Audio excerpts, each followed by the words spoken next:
Chicago famous है अपने गुंडों के कारण, क्राइम के कारण। वहां पर बहुत ज्यादा क्राइम होते हैं। तो वहां के जो पुलिस लेफ्टिनेंट हैं वो प्रोपात जी का इंटरव्यू ले रहे हैं कि आपने कैसे न्यूयॉर्क के हिपीस को बदला। तो आप मुझे कुछ बताओ कि न्यूयॉर्क के जैसे शिकागो में भी जो अपराधी हैं उनको हम सुधारने की कोशिश करें। अभी क्या होता है, हम अपराधी को पकड़ते हैं, जेल में डालते हैं, बाहर निकालते हैं तो वापस वही कार्य करता है। तो भागवतम में ये एक श्लोक आता है जिसका अर्थ होता है कि जैसे हाथी बहुत नहाता है, घंटों घंटों तक नदी में नहाता है, पूरा साफ हो जाता है, बट जब नदी से बाहर निकलने का समय आता है तो वापस बाहर निकलते वक्त कीचड़ अपनी सूंड में भरता है और अपनी बॉडी पे कीचड़ लगा देता है। यदि उसे कीचड़ ही लगाना था तो नहाया क्यों, इतना इतना सफाई क्यों करी। और अजामिल वाला जब प्रसंग आता है भागवतम के छठे स्कंद में, तो परीक्षित महाराज एक प्रश्न पूछते हैं सुखदेव गोस्वामी से कि जब पाप हो जाए तो क्या करना चाहिए। तो सुखदेव गोस्वामी टेस्ट लेते हैं एक, और उत्तर देते हैं कि आपको पश्चाताप करना चाहिए। तो अनेक अनेक चीजें बताते हैं, यदि ये अपराध करो तो ऐसे पश्चाताप करो, ऐसे पश्चाताप करो, ब्राह्मणों को खाना खिलाओ, गाय को खाना खिलाओ, ये सब पश्चाताप। लेकिन वो टेस्ट ले रहे थे कि जिनसे मैं बात कर रहा हूँ, जिनको मैं क्लास दे रहा हूँ, क्या वो अटेंटिवली सुन रहे हैं या फिर बस सामने बैठे हैं। तो परीक्षित महाराज ने जब सुना ये, तो परीक्षित महाराज ने एक और प्रश्न करा, बट पश्चाताप का फायदा ही क्या जब मैं पश्चाताप करके दोबारा से अपराध करूंगा। मुझे कोई तरीका बताओ कि जिससे अपराध करने की प्रवृत्ति ही खत्म हो जाए, दोबारा अपराध ही ना करूं मैं। तो ये सुनकर परीक्षित महाराज का जब ये उत्तर सुना तो सुखदेव गोस्वामी बहुत प्रसन्न हो गए कि हाँ, मेरा स्टूडेंट ना ध्यान से सुन रहा है, वो स्टूडेंट अच्छा भी है। तो उन्होंने बताया, यस, केवल पश्चाताप से कुछ नहीं होगा, आपको अपने मन को शुद्ध करना होगा, चित्त को शुद्ध करना होगा। और जब हम भगवत भक्ति में लगेंगे तो हमारा मन, हमारा चित्त, हमारी आदतें, हमारे कर्म सब शुद्ध हो जाएंगे। और वो टेम्परेरीली शुद्ध नहीं होंगे, परमानेंटली शुद्ध रहेंगे। तो वैसे ही अमेरिका में शिकागो के लेफ्टिनेंट पूछ रहे हैं कि कुछ ऐसा बताओ कि अपराधी का अपराध तो ठीक है माफ कर देंगे, बट अपराध माफ कर भी दिया, वो अपराधी दोबारा से अपराध करेगा तो उसको कैसे ठीक करे। तो प्रभुपाद जी अनेक अनेक उत्तर दे रहे हैं कि कैसे ठीक करना है। तो ये प्रसंग चल रहा है अभी। अभी हम जहां से आज की रीडिंग स्टार्ट हुई है, डेविड एक क्रिश्चियन कहावत सुना रहे हैं प्रभुपाद जी को कि भगवान के सामने आना बहुत कठिन है, परंतु ऊंट एक सुई के छेद से निकल सकता है। बट भगवान के सामने आना कठिन मतलब प्योरीफाई होना बहुत कठिन है। कोई भगवान के सामने कब हो आ सकता है, जब वो पूरा शुद्ध हो जाए। तो शुद्ध होना बहुत कठिन है। हम लेकिन ऊंट को सुई से निकालने का अर्थ क्या है कि हम साइंस के बड़े बड़े आविष्कार कर सकते हैं, साइंस में बड़े बड़े तकनीक अपना सकते हैं, हो सकता है साइंस के थ्रू ये कर भी लें हम, ऊंट को सुई सुई में से निकाल भी लें। बट भगवान के सामने आना कठिन है, क्यों? अपने आप को कभी प्योरीफाई नहीं कर पाएंगे। चाहे हम विमान बना लें, रॉकेट्स बना लें, एआई बना लें, जितना भी एलएलएम्स बना लें, चैट जीपीटी बना लें, बट अपने आप को प्योरीफाई नहीं कर पाएंगे। तो यही डेविड प्रश्न पूछ रहे हैं कि क्या संपत्ति या ये जितना भी भौतिक डेवलपमेंट है, क्या ये बाधा है आध्यात्मिक मार्ग में। तो प्रपात जी बोल रहे हैं हाँ, ये एक बाधा है। फिर प्रपात जी एक वर्स कोट कर रहे हैं जो कि दूसरे अध्याय के 44 श्लोक है भगवत गीता की। बहुत फेमस वर्स है, भोग ऐश्वर्य प्रसक्ता नाम। कि जब कोई व्यक्ति को भोग मिलता है और ऐश्वर्य मिलता है तो वो उससे प्रसक्त हो जाता है, प्रसक्त। थैंक यू माँ प्रिया माता ji, joining just attending back to back classes. अभी एक क्लास अटेंड करी, नेक्स्ट में आ गए। मैं इसलिए लेट आती हूँ, अदरवाइज मैं क्लास मिस नहीं करना चाहती यस इसलिए। Yes, I know. सो माता जी का एंथुजियाज्म ही बहुत ज्यादा है। तो हम डिस्कस कर रहे हैं कि भोग ऐश्वर्य प्रसक्ता नाम, यदि किसी व्यक्ति को कोई भोग मिलता है, ऐश्वर्य मिलता है, तो उससे क्या होता है, उसका प्रसक्ता नाम, अटैचमेंट आ जाती है, वो उस भोग से अटैच हो जाता है, उस ऐश्वर्य से अटैच हो जाता है। लोगों का होता है ना क्लास सिंबल। कोई व्यक्ति यदि बहुत अमीर है, यदि कोई वो ओडी चलाता है, लेट से, अब उसका बिजनेस डूब गया है, बट अपने स्टेटस सिंबल को कम नहीं होने देता। वो जैसा लोगों को उसने पहला दिखा रखा था वैसा ही दिखाएगा, चाहे ईएमआई देनी पड़ जाए। पहले तो बिजनेस उसका बहुत बड़ा था, अब चाहे डूब गया है, बट भोग ऐश्वर्य प्रसक्ता नाम, बहुत अटैचमेंट है अपने भोग से, ऐश्वर्य से। दयाप्रत अचेत साम, और उससे क्या होता है, वो उसका जो मन है वो स्पिरिचुअल चीजों के लिए अचेत हो जाता है। वो वैभव में आने से हम सब चीजें भूल जाते हैं, आध्यात्मिक चीजें।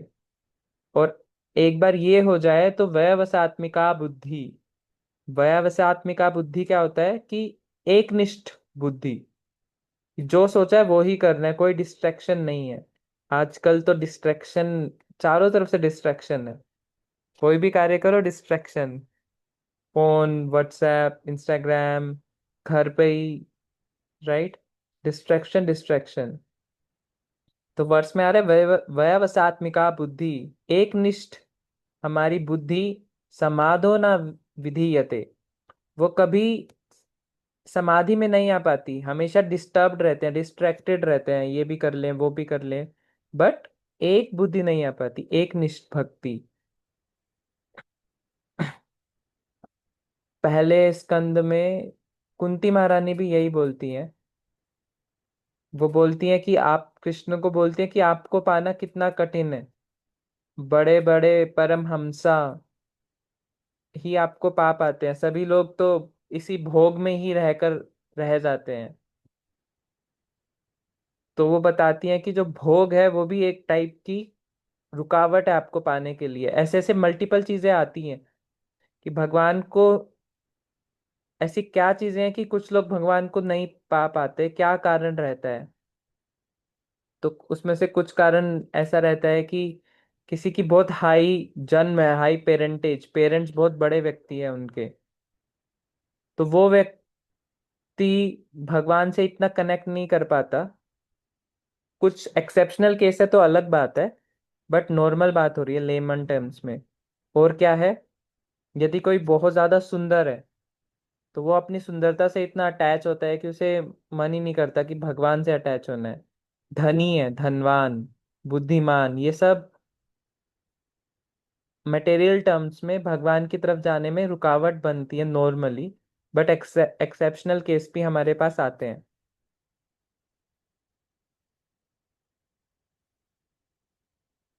फिर डेविड बता रहे हैं कि ये सेम चीजें क्रिश्चियनिटी में भी बताते हैं कि ज्यादा धनी होने से हम भगवान से दूर हो जाते हैं। तो प्रपात कह रहे हैं यस, सभी धर्म की टीचिंग सेम ही है। दोनों जो धर्म है, क्रिश्चियन धर्म, वो भी भगवान का ही धर्म है, भगवान के द्वारा स्थापित है। हमने एक चैप्टर में पढ़ा था कि क्रिश्चियन नाम क्रिस्टोस से आया है, और क्रिस्टोस नाम आया है कृष्णा से। तो वो भी कृष्णा का नाम है, क्रिश्चियन। और जो जीसस क्रिस्ट थे, वो कौन थे, वो भगवान के पुत्र थे, वो कोई और व्यक्ति नहीं थे। अब वो अपने टीचिंग्स में लिखते भी हैं कि I am son of God. आपने यदि सुना होगा क्रिश्चियन धर्म, I am son of God, वो कभी नहीं कहते मैं भगवान हूँ, वो बोलते हैं I am son of God. Same चीज मुस्लिम धर्म में भी बोलते हैं कि मैं अल्लाह का पुत्र हूँ। उनके कुछ प्रोफेट मोहम्मद हैं जो मुस्लिम धर्म में, वो भी सेम चीज बोलते हैं। बट हिंदू धर्म में जब कृष्णा आते हैं, वो अपना छाती चोड़ के अर्जुन के सामने, किसी और के सामने नहीं, अर्जुन के सामने बोलते हैं कि मैं भगवान हूँ। किसी और के सामने क्यों नहीं बोलते, जरासंध के सामने, जयद्रथ के सामने, उनके सामने क्यों नहीं बोलते मैं भगवान हूँ? किसी को पता है? उनमें निष्ठा नहीं है प्रभु जी। यस, उनमें निष्ठा नहीं है। और एक वर्स में भी बताते हैं भगवान कि अर्जुन मैं आपको क्यों बता रहा हूँ ये सब चीजें। वो क्या बताते हैं अर्जुन को, वो क्यों बता रहे हैं? एग्जैक्ट एक वर्स में बताते हैं, क्योंकि आप मेरे तो भक्त हो। भक्तो सी में प्रियासी, और क्या होता है? एक तो आप मेरे भक्त हो और आपके अंदर कोई भी मत्सरता नहीं है, आप नॉन एनवियस हो। एक तो भक्त हो और एनवी नहीं करते मेरे से, इसलिए मैं आपको सब कुछ बता रहा हूँ। वही कृष्णा जब जरासंध के सामने जाते हैं, जैसे एग्जाम्पल लेते हैं, कोई बड़ा व्यक्ति, कोई बहुत बड़ा व्यक्ति है, बहुत बड़ा व्यक्ति, वो किसी अपरिचित के सामने ये नहीं बताएगा मैंने ये करा है, मैंने ये करा है। केवल जो बहुत नजदीक लोग होंगे ना उनको बताएगा। अपरिचित लोगों को तो वो बस मुंह मोड़ के चला जाएगा, बात भी नहीं करेगा। राइट? तो वैसे ही कृष्णा जरासंध के सामने नहीं बताएंगे मैं भगवान हूं, किसी और के सामने नहीं बताएंगे। सो जब कृष्णा थे यहाँ, अब इस मैनिफेस्टेड फॉर्म में, जब उन्हें भौतिक चक्षु से वो देखा जा सकता था उनको, जब मैनिफेस्टेड फॉर्म में जब वो थे यहाँ पर, तो बहुत कम लोग थे जो कृष्णा में विश्वास रखते थे। ऑलमोस्ट बहुत कम। इतने सारे लोगों में से हम देखते हैं कि केवल एक तो पांडवास थे जिन्हें पता था कि ये भाई ये भगवान है, और कुंती महारानी की फैमिली थी, और और किनको पता था ये भगवान है? अम, भीष्म पितामह। बाकी गोपीस तो कृष्णा को अपना आप प्रिय मानती थी, उन्हें भी नहीं पता था ये भगवान है। कभी कभी बस वो बोलती थी, बट अटैचमेंट इतना ज्यादा था कि भूल जाती थी। वहां की कुछ कुछ रानियों को पता था भगवान है, बट सबको नहीं पता था उन्हें। तो अभी तो कृष्णा नहीं है, तो हम देखते हैं कि बहुत कम लोग भगवान में विश्वास रखते हैं। और बाहर के लोग तो बिल्कुल नहीं रखते, बट अमीर इंडिया में भी बहुत कम है। जो नास्तिक लोगों की संख्या बढ़ रही है, कन्वर्जन्स हो रहे हैं, एंड हिंदू धर्म के लोग ही कन्वर्ट होके क्रिश्चियन बन रहे हैं। क्यों? क्योंकि वो कुछ लोभ देते हैं कि आपको पर मंथ इतना देंगे, आपको अनाज देंगे, इस तरह से वो चेंज करवा रहे हैं। बट श्रील प्रभुपाद की मर्जी से हम देखेंगे कि हिंदूज का फेथ भी बहुत स्ट्रोंग हो रहा है। अभी सनातन धर्म और ज्यादा स्ट्रोंग हो रहा है, क्योंकि ये अभी स्वर्ण युग आ रहा है भक्ति का। महाप्रभु बोल के गए थे कि 10,000 साल तक स्वर्ण युग आएगा, और ऐसा होगा जैसा कभी नहीं हुआ होगा, इतना भक्ति बढ़ेगी।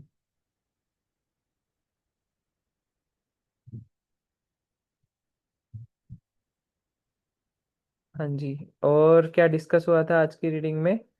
फिर पूछ रहे हैं वो डेविड कि ऐसा क्या करें कि मनोवृत्ति खत्म कर दें हम अपराध करने की, उन अपराधियों की। तो प्रपात बता रहे हैं कि मैंने अभी अभी पहले भी बताया था, दोबारा से बता देता हूँ कि आप हमें कीर्तन करने के लिए परमिशन दें, कि हम पब्लिकली गलियों में, रोड पे कीर्तन कर पाए, कृष्णा प्रसाद वितरण कर पाए। तो प्रपात कह रहे हैं तो सब लोगों में, साधारण में भी परिवर्तन आएगा। फिर प्रपात जी एग्जाम्पल बता रहे हैं कि मैं अकेला आया था अमेरिका में, और जब मैं अकेला आया था, जब मैंने अमेरिका को देखा तो मैं बहुत हताश हो गया। क्यों हताश हो गया? कि यहाँ पर सब लोगों को मैंने देखा इतने ज्यादा तमोगुण रजोगुण में फंसे हुए हैं, कैसे मैं उनको बाहर निकालूंगा? फिर प्रपात जी ने एक प्रेयर्स भी लिखी थी, जिसको क्या बोलते हैं, जिसको उसको मार्किन भागवत। मार्किन भागवत, यस। मार्किन भागवत उन्होंने प्रेयर्स लिखी थी।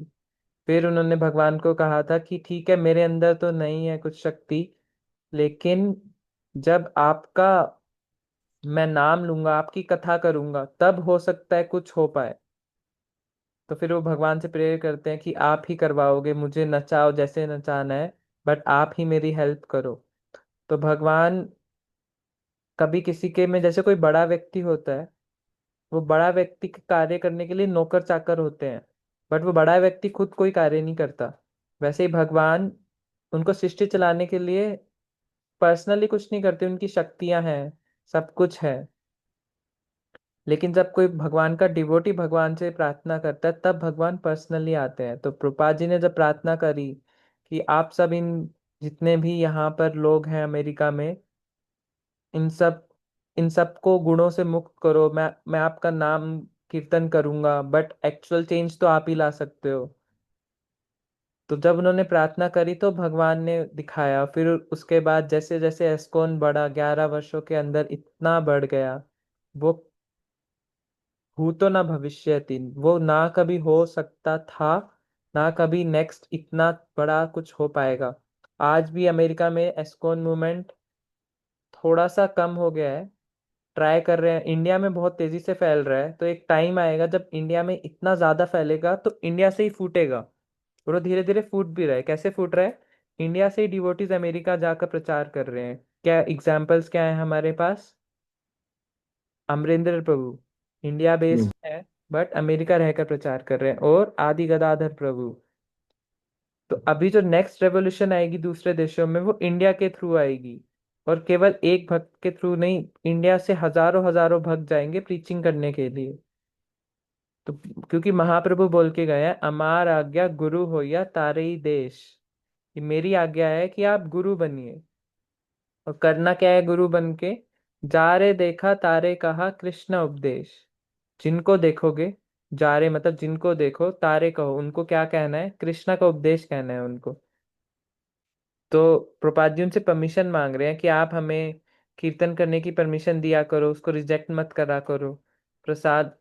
क्योंकि वहां पर जब प्रपात जी एप्लीकेशन लगाते थे, जैसे यहाँ तो कॉमन है ना कि ठीक है भागवत कथा चल रही है, भागवत सप्ताह चल रहा है, तो परमिशन मिल जाती है, पब्लिक पार्क में भी मिल जाती है। बट अमेरिका में उन्हें समझ नहीं आता था, तो उनकी प्रपोजल्स रिजेक्ट कर देती थी गवर्नमेंट। तो प्रपात कह रहे हैं कि आप हमें हमें परमिशन दिया करो। क्या करने के लिए? ये सब करने के लिए। और क्या करने के लिए? जगन्नाथ रथ यात्रा करने के लिए परमिशन दिया करो। और फिर धीरे धीरे चेंज आएगा जनसाधारण में, प्रसाद से, कथा से, भगवत नाम से। ठीक है। So anyone wants to read?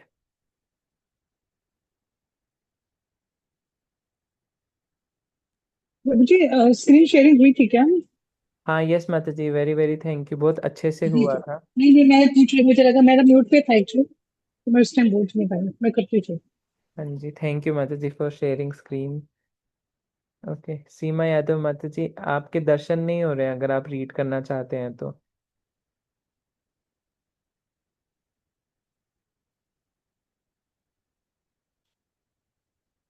हरे कृष्णा प्रभु जी, सादर प्रणाम। हरे कृष्णा। सभी भक्तों को आपकी सादर प्रणाम। आपकी वो आ गई माता जी, सीसी। यस प्रभु जी। हो जाए, अब स्टार्ट करेंगे प्रभु जी। इसके बाद ही देखेंगे। इस पे इसके थोड़ा बाद तो समय आप लग। बोल रहे थे कि वो एक छोटी वाली जो चैतन्य महाप्रभु की शिक्षा अमृत, वो स्टार्ट करेंगे, उसके बाद में देन वो भी सीसी जैसी है माता जी। हाँ यस प्रभु जी। हाँ जी, ठीक है माता ji, you can read.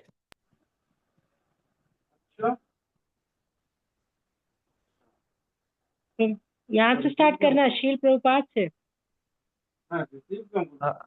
Yes माता जी, आगे थोड़ा पढ़िए, कौन सा शब्द? हाँ, यहाँ से पढ़ना है प्रभु जी। शील प्रभुपाद, ये कठिन नहीं है। हाँ जी, ओके प्रभु जी। शील प्रभुपाद, ये कठिन नहीं है। यहीं से पढ़ना है ना, एक बार कंफर्म कर लेते हैं। यस प्रभु जी।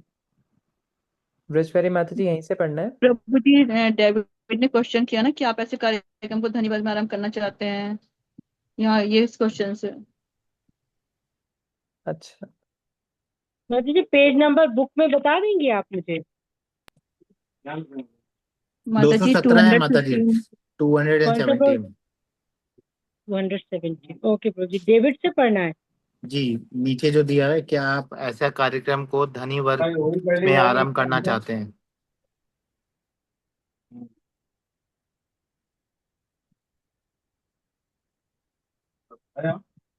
ठीक है प्रभु माता जी, जी। मेरे में डेबिट से स्टार्ट करना है ना प्रभु जी, मिल नहीं रहा है मुझे यहाँ पे। अच्छा ठीक है, अच्छा। डेविड, डेविड जी नहीं, परंतु यह प्रश्न पूछने का मेरा अभिप्राय यह था कि यदि ये इस आई कार्यक्रम को थिंक ये यही है माता जी, बृहस्पति माता जी। नहीं प्रभु जी, इससे आप ऊपर डेविड ने इससे क्वेश्चन एक किया। पैरा ऊपर है माता जी, इससे ऊपर जो डेविड है ना, वो वहां से पढ़िए। इससे ऊपर वाला जो डेविड वाला है ना। शायद पीडीएफ में है नहीं तो। बृहस्पति माता जी आप रीड कर सकते हैं, सीमा माता जी आप नेक्स्ट कर लीजिएगा। वो ओके जी प्रभु प्रभु जी। जी। थैंक यू प्रभु जी। हरे कृष्ण प्रभु जी। डेविड, क्या आप ऐसे कार्यक्रम को धनी वर्ग में आरंभ करना चाहते हैं अथवा निर्धनता के क्षेत्र वो में? श्रीला प्रभुपाद, हम प्रभु ऐसा जी कोई भेदभाव पर्टिकुलर नहीं रखते। क्वेश्चन पूछने का कोई भी मेरा स्थान जहां सभी प्रकार के मनुष्य कार्यक्रम को आसानी भी से कुछ आ सके, 25 मिनट। संकीर्तन करने के लिए अत्यंत उपयुक्त होगा। ऐसा कोई प्रतिबंध नहीं है कि केवल निर्धन मनुष्यों को ही लाभ की आवश्यकता है और धनी लोगों को नहीं। सभी को शुद्ध होने की आवश्यकता है। क्या आप सोचते हैं कि अपराध करने की प्रवृत्ति केवल समाज के निर्धन वर्ग में पाई जाती है? डेविड जी नहीं, परंतु यह प्रश्न पूछने का मेरा अभिप्राय यह था कि यदि इस कार्यक्रम को धनी क्षेत्र की अपेक्षाकृत निर्धन क्षेत्र में किया जाए तो क्या यह अधिक लाभकारी होगा और समुदाय अधिक बलवान बनेगा? प्रभु जी, अब वो सीमा यादव माता जी रीड कर सकती है। अच्छा, महारानी द्रौपदी माता जी थोड़ा सा ऊपर है,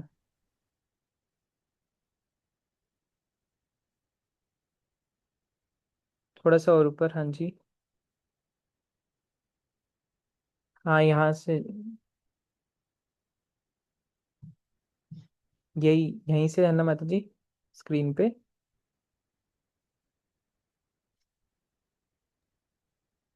यस यस प्रभु जी, यहाँ तक ही पढ़ा था इन्होंने। ठीक है, यस बृहस्पति माता जी कैन कंटिन्यू।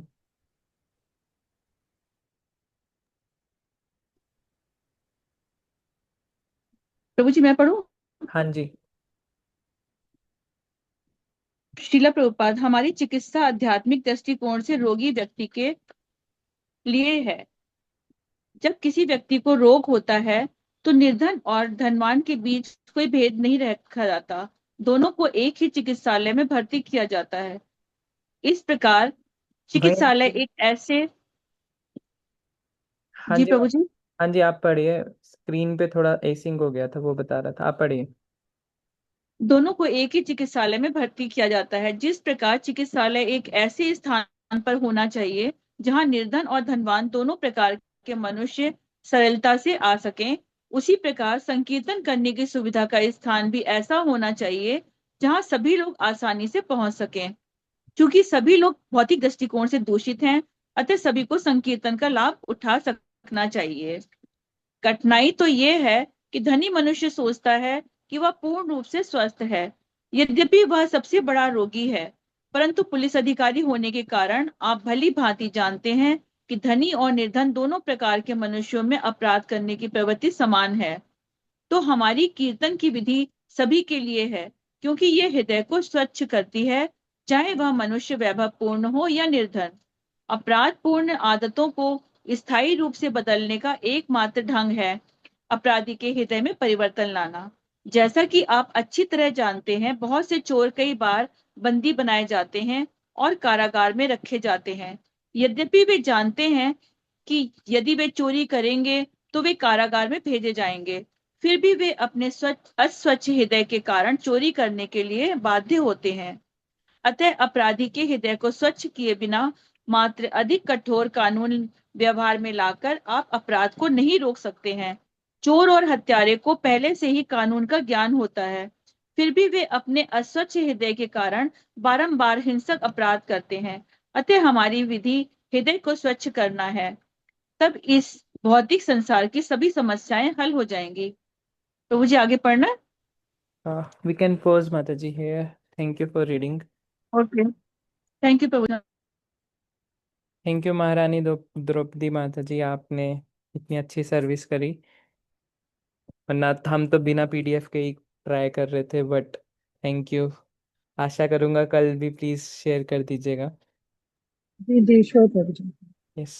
सो प्रपात जी डिस्कस कर रहे हैं कि क्या अमीर और गरीब इन दोनों को जरूरत होती है आध्यात्मिक मार्ग की। तो प्रपात जी बता रहे हैं कि दोनों में कोई ज्यादा फर्क नहीं है, दोनों का हृदय अपवित्र है, दोनों ही क्राइम करते हैं। सबसे पहले तो दोनों ही जन्म मृत्यु जरा व्याधि में फंसे हुए हैं। जिस तरह से मृत्यु गरीब व्यक्ति की होती है, आई थिंक उससे ज्यादा पेनफुल व्यक्ति अमीर व्यक्ति की होती है। बिकॉज आजकल जो जितने अमीर लोग हैं वो इतने कंफर्ट में रहते हैं, तो उनको बीमारियां ज्यादा होती हैं, राइट? ऐसा मैंने ऑब्जर्व करा है, कोई स्टडी तो नहीं है मेरे पास, बट मैंने ऑब्जर्व करा है कि जितना ज्यादा कंफर्ट होता है उतनी बीमारियां जीवन के अंत में ज्यादा होती हैं। तो मृत्यु दोनों की हो रही है, मतलब दोनों को ही नीड तो है, और दोनों का हृदय भी स्वच्छ नहीं है। तो चाहे कोई अमीर हो चाहे गरीब, दोनों को ही भगवान नाम, भगवत प्रसाद, दोनों को ही जरूरत है।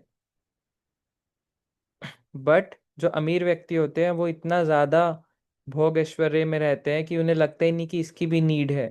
वो मल्टीपल बिजनेसेस खोल लेते हैं पूरे दिन, टाइम ही नहीं मिलता उनको कि भगवान की तरफ मुड़ के भी देखा जाए। बट पुराने टाइम में ऐसा नहीं था। जो बिरला, जानते हो आप बिरला जो है, बिरला का जो टेम्पल है वो हर सिटी में आपको मिलेगा। बिरला आपको कोलकाता में मिलेगा टेम्पल, बिरला आपको दिल्ली में मिलेगा, सीपी के पास, कैनॉट प्लेस के पास। बिरला आपको कुरुक्षेत्र में मिलेगा। तो जो बिरला के फाउंडर थे, उनकी जो दादी थी वो बहुत बड़ी डिवोटी थी। उनके पंडित जी ने बताया था कि जब तक आप भगवान के टेम्पल बनाते रहोगे तब तक आपको लक्ष्मी की कोई दिक्कत नहीं रहेगी, बढ़ता ही जाएगा। पर जिस दिन आपने टेम्पल बनाने बंद कर दिए उस दिन आपका ये ढह जाएगा, जितना भी एम्पायर है ना। तो वो कहीं ना कहीं टेम्पल बनवाते ही रहते हैं किसी किसी सिटी में, उनकी कंस्ट्रक्शन हमेशा चलती रहती है। और पुराने टाइम में चाहे कोई कितने भी बड़े व्यक्ति थे, वो क्या करते थे, एक लो बना लेते थे कि जो सुबह इतने बजे तक परिवार का कोई व्यक्ति इतने बजे तक नहीं पहुंचा सुबह मंदिर में दर्शन करने, घर के अंदर ही पर्सनल मंदिर होता है ना बड़े बड़े लोगों के, वहां पे पुजारी भी होते हैं, तो उनसे फाइन लिया जाता था। तो सब लोग सुबह सुबह, जैसे ब्रह्मचारी सुबह 4:30 बजे भागते हैं कि बस पहुंच जाए टेम्पल हॉल में, वैसे ही ये प्रथा सिर्फ ब्रह्मचारीज की नहीं थी, ये सभी लोग फॉलो करते थे घर के अंदर। यदि नहीं पहुंचे हम टाइम पर तो क्या होगा, फाइन देना पड़ेगा पंडित जी को। तो ये प्रपात जी बता रहे हैं कि चाहे कोई अमीर हो चाहे गरीब, दोनों को ही भक्ति की रिक्वायरमेंट है हृदय को क्लीन करने के लिए। और हृदय क्लीन, प्रपात जी एग्जाम्पल दे रहे हैं कि चोर, चोर को पता है कि मैं पकड़ा जाऊंगा और मुझे दंड मिलेगा, फिर भी वो सेम अपराध करता है। क्यों कर रहा है वो सेम अपराध? बिकॉज आदत बन चुकी है, हृदय मैला हो गया है। मैंने कहीं डिस्कवरी पे देखा था या कहीं पढ़ा था कि कुछ लोग चोरी इसलिए ही करते हैं कि उनको मजा आता है। जैसे शॉपलिफ्टिंग होता है ना, कहीं मॉल में गए, जेब में रख के कुछ ले आए, तो ऐसा नहीं है कि पैसों की कमी है उनके पास, उनका हृदय इतना मैला है कि चलो यार बिना चोरी के तो मजा ही नहीं आएगा। तो ये हृदय मैले होने के कारण होता है। कुछ लोग, एक शादी हो गई उनकी, बट बाहर अलग से मिलते हैं किसी से। क्यों? ऐसा नहीं है कि उनको नीड है, जब घर में पत्नी है तो नीड तो है नहीं, बट हृदय मैला है इसलिए। फिर प्रपात जी एक लेक्चर में बताते हैं कि अलग अलग टाइप के लोग होते हैं। कुछ लोग होते हैं जो केवल सुन के समझ जाते हैं कि यदि मैं ये अपराध करूंगा तो ये फल मुझे वो मिलेगा, दंड। ठीक है, केवल सुन के, वो they are the most intelligent. कुछ लोग होता है देख के समझ जाते हैं कि इस व्यक्ति ने ये अपराध करा तो इसे ये दंड मिला। ठीक है, कुछ तीसरे टाइप के लोग होते हैं जो अपराध खाकर समझ जाते हैं कि एक बार गलती करी, दंड मिला, आपसे नहीं करूंगा। ये होता है थर्ड क्लास के लोग। और जो सबसे गिरे हुए क्लास के लोग होते हैं वो अपराध करते हैं, दंड मिलता है, फिर भी नहीं समझते, फिर से अपराध करते हैं, फिर दंड मिलता है, फिर भी नहीं समझते। तो ये होता है सबसे लोअर कैटेगरी के लोग। तो ये प्रपात जी बता रहे थे। तो उस, ये तो शायद हम लाइफ में कभी कभी कोशिश करते हैं कि फॉलो करें, कभी किसी को कुछ गलती कर देते हैं तो समझते हैं कि ठीक है, ये चीज ऐसे यहाँ पर नहीं करनी है। कोई व्यक्ति धोखा देता है, यदि एक बार धोखा दिया तो हमें समझ जाना चाहिए कि भाई इस व्यक्ति का स्वभाव है, ये धोखा देता है। तो यदि दोबारा से हम धोखे में पड़े दोबारा से उसके जाल में, तो उसकी गलती नहीं थी, उसका तो स्वभाव है। बट हमें पता था वो धोखा देता है, तो हमें सतर्क रहना चाहिए कि इससे दूर रहना है। तो ये चीज हमें समझ जानी चाहिए। फिर प्रपात जी बता रहे कि ये जो हमारा प्रोसेस है ये हृदय को क्लीन करता है। हृदय मतलब जड़ से निकाल देता है। जैसे डिटोल तो 99.9 लिखते हैं ना वो, ये 100% क्लीन करता है, एक भी कीटाणु नहीं छोड़ता। और यहाँ का क्लीनिंग प्रोसेस क्या है? जैसे बाल्टी में वो बोलते हैं ना, थोड़ा सा डिटोल डाल दो क्लीन हो जाएगा। यहाँ पर क्लीन करने के लिए डिटोल की बूंदे नहीं डालनी, यहाँ पर हरि नाम डालना है। जब हृदय में हरि नाम टच होगा तो हृदय निर्मल हो जाएगा। और जब हृदय निर्मल हो जाएगा तो ना हृदय के अंदर कोई वासना रहेगी, और ना ही हृदय परेशान रहेगा, ना ही कभी विचलित होगा। बिकॉज यदि किसी को कोई हायर टेस्ट मिल जाए तो लोअर टेस्ट से उसको कुछ फर्क नहीं पड़ता। इसलिए जो बहुत उन्नत भक्त होते हैं, उनका स्वभाव, उनके रिलेशंस बहुत अच्छे होते हैं। बिकॉज वो सबको भगवान से रिलेटेड देखते हैं। यदि किसी को बहुत बड़ी चीज मिल जाए, तो वो, किसी को अगर 1 अरब रुपया मिल जाए, तो कोई उनसे 10 रुपए ले ले तो उसको फर्क नहीं पड़ता। वैसे यदि किसी को भगवान का स्पर्श, भगवान की अनुभूति हो जाए, आत्म साक्षात्कार हो जाए, फिर इस भौतिक जगत में छोटी मोटी ऊपर नीचे उसको मायने नहीं रखती। इसका एग्जाम्पल क्या है? भागवतम में एग्जाम्पल आता है परीक्षित महाराज का। परीक्षित महाराज को कर्ज दे दिया गया कि आप 1 हफ्ते में आपकी मृत्यु हो जाएगी। तो फिर सुखदेव गोस्वामी भागवतम में ये श्लोक आते हैं जो कि सूत गोस्वामी के द्वारा है, कि जो भगवान के बहुत बड़े भक्त होते हैं, चाहे उनको कोई लज्जित करे, चाहे परेशान करे पर्सनली, वो कभी उसका रिटेलिएट नहीं करते।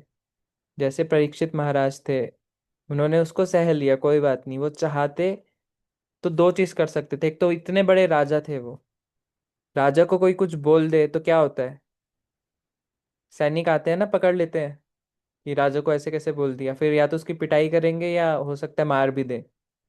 तो ये चीज तो बहुत आसान थी परीक्षित महाराज के लिए, उनको पकड़ना, दंड देना, जेल में डालना। ये तो नॉर्मल, आज भी कोई प्रधानमंत्री के विपरीत कोई कुछ बोल देता है, यदि वो वायरल हो गया तो उस व्यक्ति को पुलिस पकड़ लेती है। ये तो आज भी कॉमन है। और दूसरा, परीक्षित महाराज बहुत बड़े भक्त थे। वो चाहते तो ये जो श्राप था उसको नलिफाई कर सकते थे कि श्राप लगेगा ही नहीं। बट ना ही उन्होंने उसको दंड दिया, ना ही उस श्राप को हटाया। उल्टे ये सोचा कि हाँ, मेरे से गलती हो गई, मिलना ही चाहिए, चलो भगवान की कृपा हुई। और उन्होंने पूरा राजपाट छोड़ दिया, अपनी यंग वाइफ, बच्चे सब छोड़कर, सिर्फ कोपिन पहनकर कहाँ चले गए, सब कुछ छोड़कर, खाना पानी छोड़कर कहाँ चले गए? गंगा किनारे। कि हे गंगा मैया, अब आपकी शरण में मैं आया हूँ, मेरे पास 1 हफ्ता है, अब आप ही बचाइए मुझे। और भगवान की कृपा ऐसी है कि भगवान ने किनको भेजा वहां पर? सुखदेव गोस्वामी वहां पर आए। केवल सुखदेव गोस्वामी नहीं आए, पूरे भारतवर्ष से जितने भी ऋषि मुनि थे सब आ गए। कुछ तो इसलिए आए कि हम कुछ सॉल्यूशन बताएंगे, और कुछ इसलिए आए कि चलो क्लास होगी, हम क्लास अटेंड करेंगे, भागवतम पढ़ी जा रही है, चलो भागवतम हम सुनेंगे। तो इस तरह से आया। तो हृदय को निर्मल करने के लिए परमानेंट सॉल्यूशन करना चाहिए। One solution, permanent solution. हमें भगवत भक्ति से जुड़कर हम अपने हृदय को निर्मल कर सकते हैं। फिर उसके बाद अपराध करने की प्रवृत्ति नहीं रहेगी, तो हमारे कर्म में और बढ़ावा नहीं होगा, कम ही होंगे। और जो संचित कर्म है वो सब जल जाएंगे। जैसे भून दिए जाते हैं ना, यदि दाल को ऐसे भून लो तो उसमें से कभी पौधा नहीं उग सकता, यदि थोड़ा सा भून लो उसको। वैसे ही जो हमारे संचित कर्म है वो सारे भूंज जाएंगे। किसकी अग्नि से? भक्ति की अग्नि से, क्योंकि भगवान वहाँ है।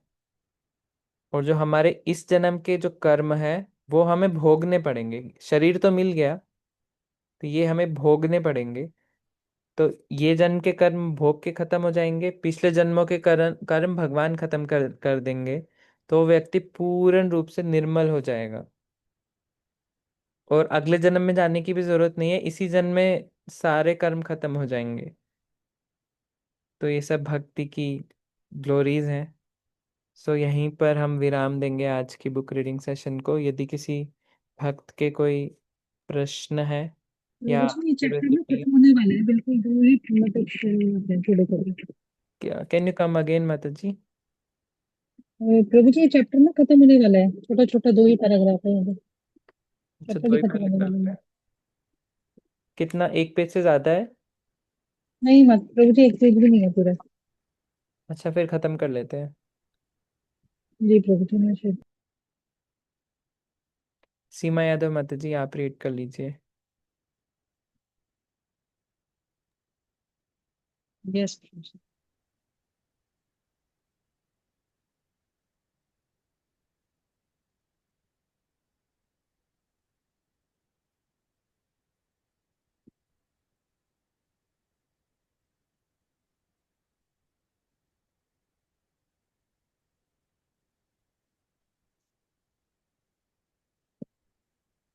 माता जी, यू कैन रीड।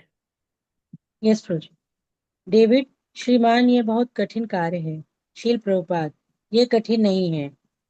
केवल आप सबको निमंत्रण दीजिए। आइए, हरे कृष्ण कीर्तन कीजिए, नृत्य कीजिए और स्वादिष्ट कृष्ण प्रसाद लीजिए। इसमें क्या कठिनाई है? हम अपने केंद्रों में इसे कर रहे हैं और लोग इसमें सम्मिलित हो रहे हैं। परंतु क्योंकि हमारे पास बहुत कम धन है, अतः हम संकीर्तन केवल एक छोटे स्तर पर कर सकते हैं। हम सभी को निमंत्रण देते हैं तथा धीरे धीरे लोग हमारे केंद्रों में आ रहे हैं और भक्त बन रहे हैं। कि शासन हमको बड़े पैमाने पर सुविधा दे तो हम असीमित रूप से इस कार्यक्रम का विस्तार कर सकते हैं। और समस्या तो बड़ी है ही, नहीं कुछ तो ज्यादा है प्रभु जी, मैंने थोड़ा पीछे से देख लिया, सॉरी प्रभु जी। कोई मेरी बात तो लास्ट के 2। डेढ़ हाँ जी डेढ़ प्रभु जी। पेज है माता जी, ज्यादा नहीं है। हाँ जी। हाँ। कोई बात नहीं, फिर खत्म कर लेते हैं। नहीं तो राष्ट्रीय समाचार लेखों में यह क्यों पूछा जाए कि इस संबंध में क्या किया जाए। कोई भी शासन अपराध करने की इस प्रवृत्ति को नहीं चाहता, यह एक तथ्य है। परंतु नेता लोग यह नहीं जानते कि इसको किस प्रकार रोका जाए। यदि वे हमको सुने तो हम उन्हें उत्तर दे सकते हैं। अपराध क्यों होते हैं? क्योंकि लोग भगवत भावना से रहित हैं। और इसका हल क्या है? हरे कृष्ण कीर्तन कीजिए और कृष्ण प्रसाद ग्रहण कीजिए। यदि आप चाहें तो आप संकीर्तन की इस विधि को अपना सकते हैं, नहीं तो हम इसे छोटे स्तर पर करते रहेंगे। हम लोग एक ऐसे निर्धन चिकित्सक के समान हैं जिसकी छोटी प्राइवेट प्रैक्टिस है, पर यदि उसको सुविधा दी जाए तो वह बड़ा चिकित्सालय खोल सकता है। इस योजना को कार्य रूप देना शासन के ऊपर है। यदि वे हमारी सलाह से कीर्तन की विधि को स्वीकार कर लें तो अपराध की समस्या ही हल हो जाएगी। डेविड, अमेरिका में अनेक क्रिश्चियन संस्थाएं हैं जो जो प्रभु भोज देती हैं। यह योजना प्रभावशाली क्यों नहीं होती?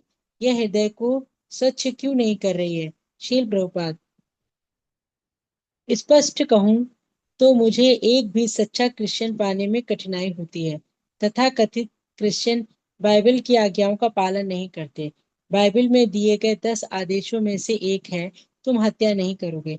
परंतु कहाँ है वह क्रिश्चियन जो गौ मांस खाने के द्वारा हत्या ना करे? भगवान कीर्तन और कृष्ण प्रसाद वितरण की विधि तभी प्रभावित होगी जब इसका उन व्यक्तियों के द्वारा पालन किया जाए जो वास्तव में धर्म का अभ्यास कर रहे हैं।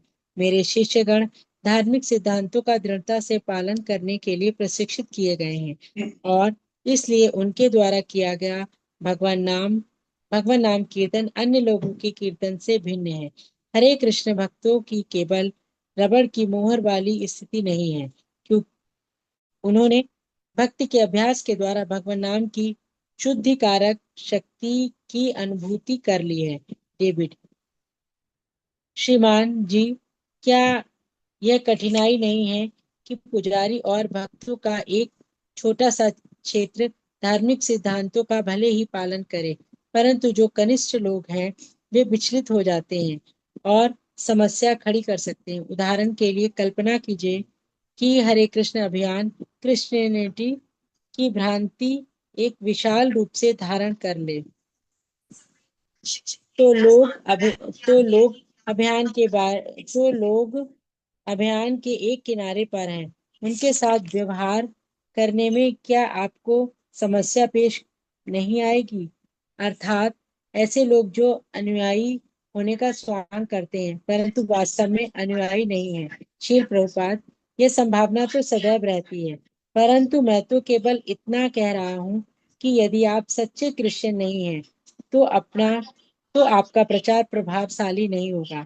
और क्योंकि हम दृढ़ता के साथ धार्मिक नियमों का पालन कर रहे हैं और भगवत भावनामृत के प्रचार प्रसार में और अपराध की समस्या को हल करने में हमारा प्रचार प्रभावशाली रहेगा। डेविड, श्रीमान श्रीमान जी, आपने समय दिया, इसके लिए आपको धन्यवाद। मैं यह टेप रिकॉर्डिंग अपने उच्च अधिकारियों को दे दूंगा। मैं आशा करता हूँ कि यह उसी प्रकार प्रभावशाली होगा जिस प्रकार आप प्रभावशाली हैं। शील प्रभुपाद, आपको हार्दिक धन्यवाद।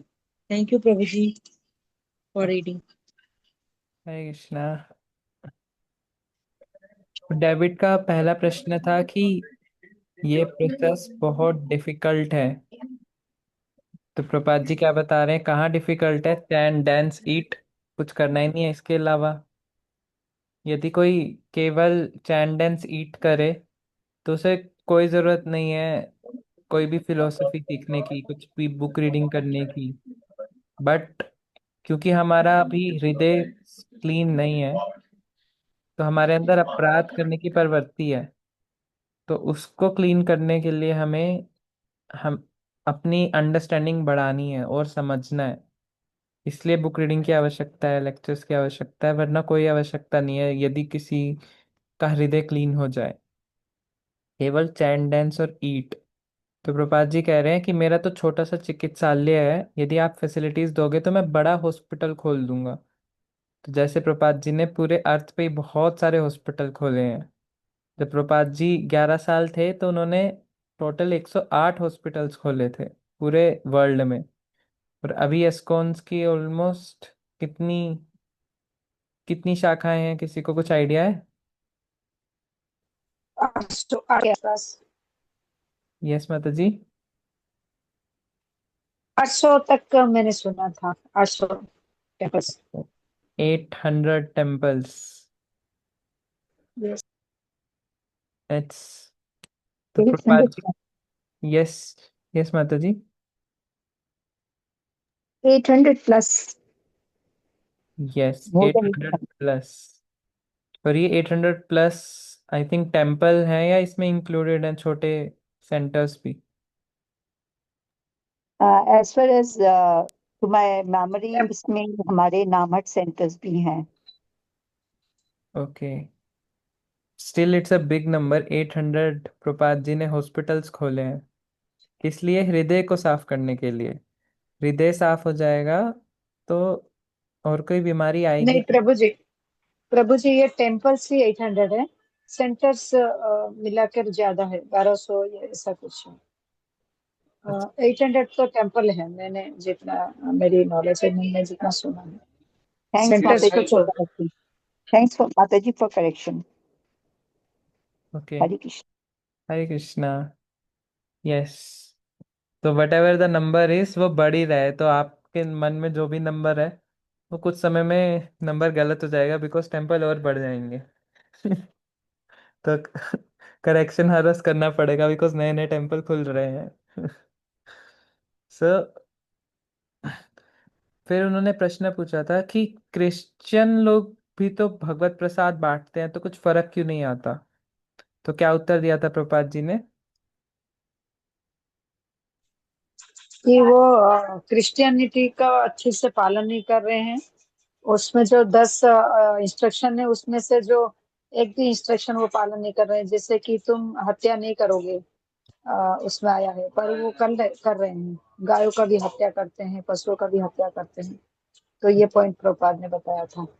यस, प्रपात कह रहे थे कि अमेरिका में एक भी क्रिश्चियन उन्हें नहीं मिला।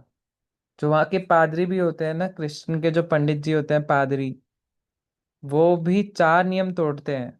वो मीट खाते हैं, उनके अलग अलग रिलेशंस होते हैं, जुआ खेलते हैं, मदिरा पान करते हैं। तो एक भी क्रिश्चियन नहीं है अमेरिका में, बिकॉज वो प्योर नहीं है, तो उनके द्वारा करा गया कोई भी कार्य भी प्योर नहीं है। तो इसलिए वो कुछ कर भी नहीं पा रहे। किसी और को कोई कैसे प्योर बनाएगा यदि उसका खुद खुद ही हृदय उसका मैला है और भी मैला हो रहा है। लेकिन प्रपात जी ने इसको बहुत फायदा उठाया इस चीज का। वहां गए तो उन्होंने देखा कि वहां के जो चर्च है ना, है बहुत आलीशान, इतने बड़े बड़े भवन है, इतने बड़े बड़े कि समझो बहुत बड़ी इमारत है, 15-15 फ्लोर जितनी ऊंची, और वो इतने बड़े बड़े महल की तरह बने हैं चर्चेस। उसको प्रपात जी ने देखा, लेकिन वो खाली पड़े हैं, कोई आता नहीं वहां पर, बंद पड़े हैं वो।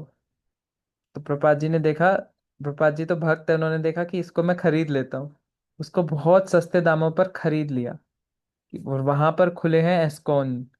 यदि आप जाएंगे एस्कॉन डैलस, एस्कॉन फ्रिस्को, एस्कॉन जर्मनी, जर्मनी के अंदर बर्लिन, तो वहां पर जो टेम्पल्स हैं वो कहाँ पर बने हैं? चर्च में बने हैं। बिकॉज प्रपात जी ने बहुत कम रेट पे चर्चिस को खरीद लिया था। Prapat ji is a very good businessman.